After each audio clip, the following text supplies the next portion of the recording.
What is up? So I decided I'd make a little video and give you guys a bit of an idea on what's involved with putting a CG13 or CG10 16 valve engine out of a K11 into a K10.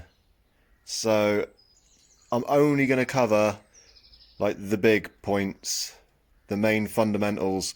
There's loads of little details like the K10 throttle cable isn't long enough, and you have to mix and match a little bit with heater pipes, I believe. But yeah, I'm just going to give you the fundamentals, because if you can't work out the little details, then you probably should be looking at not doing this conversion.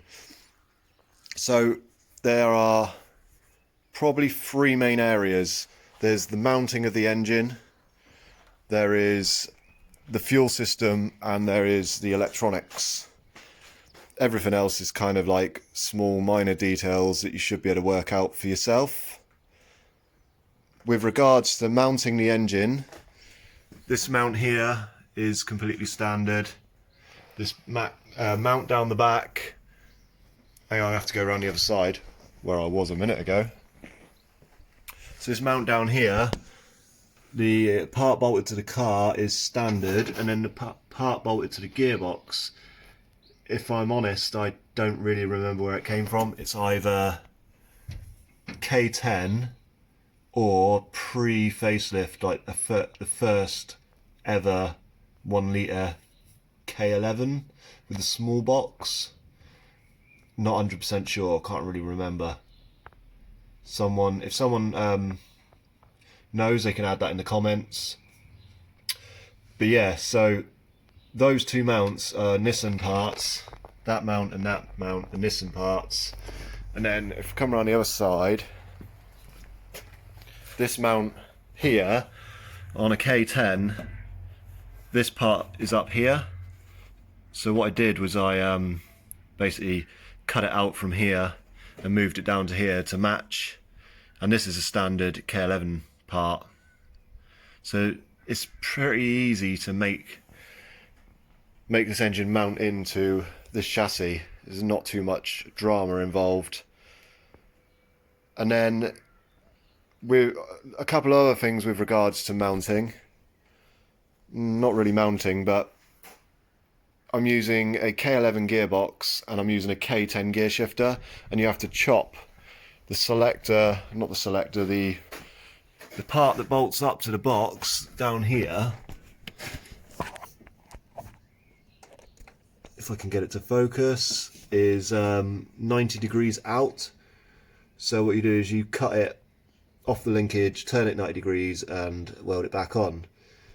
And then also the stabilizer bar needs chopping and adjusting. You can kind of, if I zoom in a little bit, you can see there I've just like cut it and welded a flat plate on it and put it on this bolt. I mean, that bolt needs cutting down, it's long enough to hang your hat on. So what else? The clutch cable is standard K10, and then I believe I'm using K11 coolant lines. They could just be K11 heater pipes, I'm pretty sure they are. I'm about to lose part of my AN fitting there, that's not cool. I need to put a pipe on that and connect it to a breather tank, but it doesn't actually particularly breathe, so I don't think it doesn't breathe. What else? I think that's pretty much it with the mounting, the main parts of mounting it. So with the fuel system, the biggest problem with the fuel system is the K10 has a tank that is only suitable for carburetors. It doesn't have a swell pot in it, or an injection pump for that matter.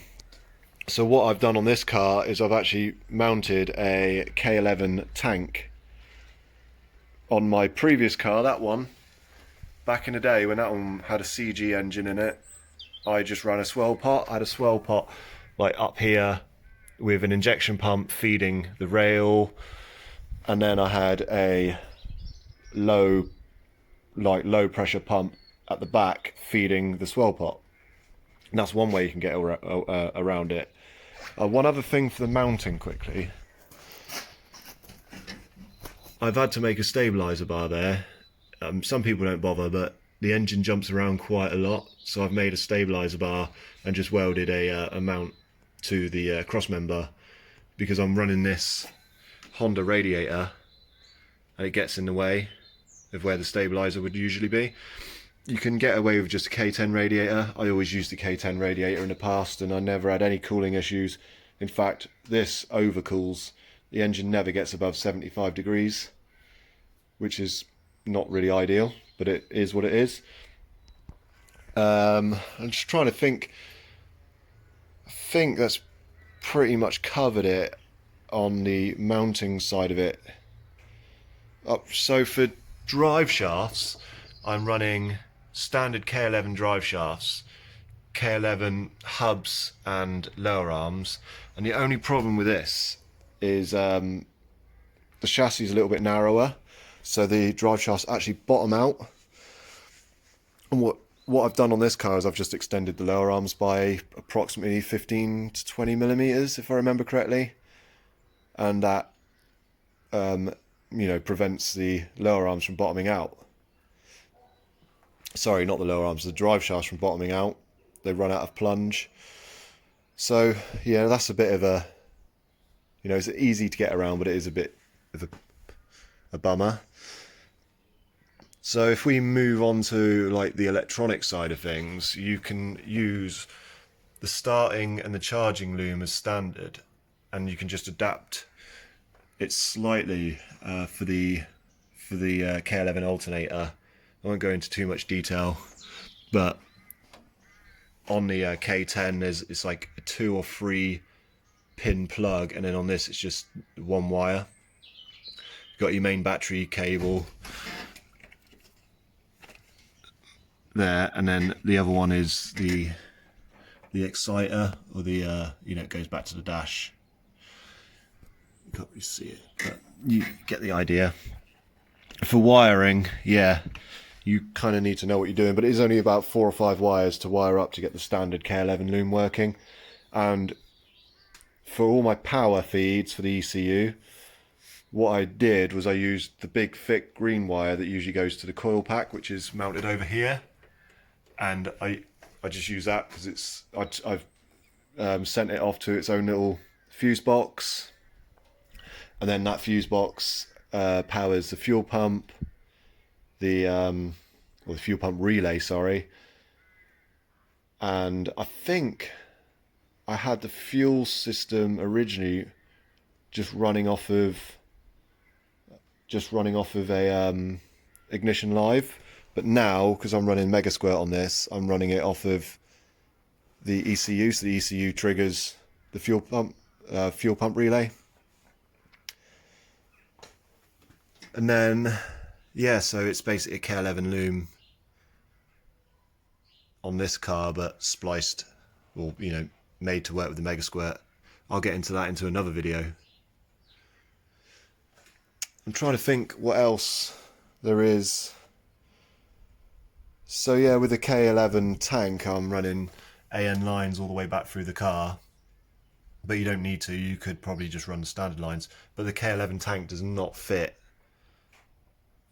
Like, it's not a straight fit. I had to cut the chassis to make it fit, and to be honest, it's really not ideal.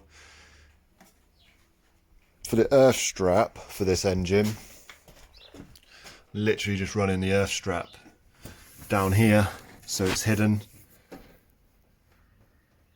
and then all the ECU earths are, you know, standard K11 as they were on the K11.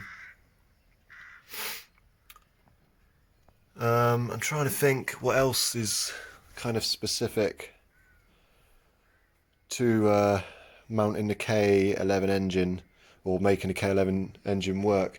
That's basically it, I think. There's not really much else. I mean, you've got to make up an exhaust system. I'm using a Polo 6-in-2 16 valve 4-into-1 manifold that I've just changed the flange on, and I've connected it up to my own 2-inch system all the way back through the car that I've made, what I'll do is I'll jack the car up in a moment and show you a couple of those little bits.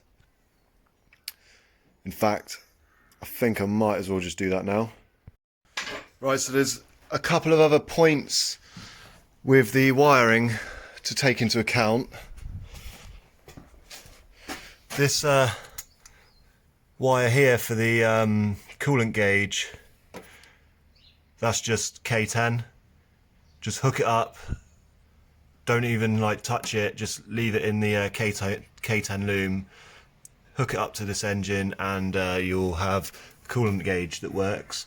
And the same with the oil pressure switch, just leave the K10. I think you possibly have to just put the K10 oil pressure sensor into the block, but yeah, it screws right in, and then that will work on the dash.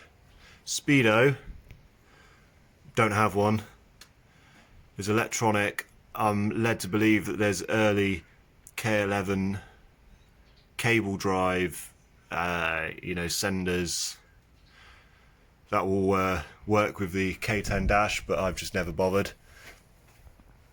Brake booster just connects straight up to the K11 inlet manifold, no problem. So, right, let's have a look at the exhaust. As you can see, manifold, and then I've got the system going all the way back. 2-inch, it's got lambda sensor there. I'm using a wideband because I've got an aftermarket ECU, but you can just use an narrowband, screw it right in there. And then I've got a homemade 2-inch silencer here.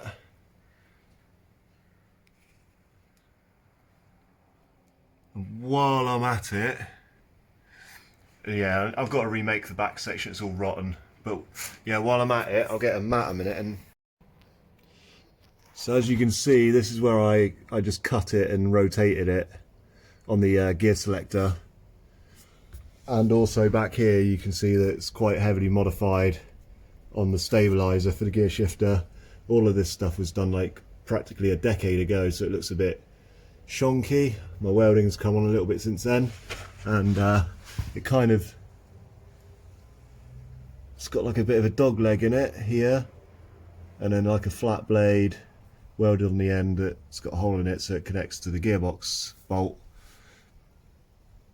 And then back here there's a K11 tank. I had to beat the heck out of the floor to get it up high enough. If I get a light a minute.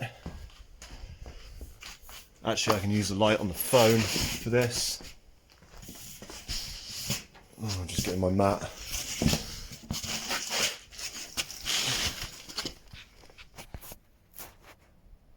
There's a light. So yeah, here's the tank, as you can see. And if I go right under, I'm hoping I'll be able to show you.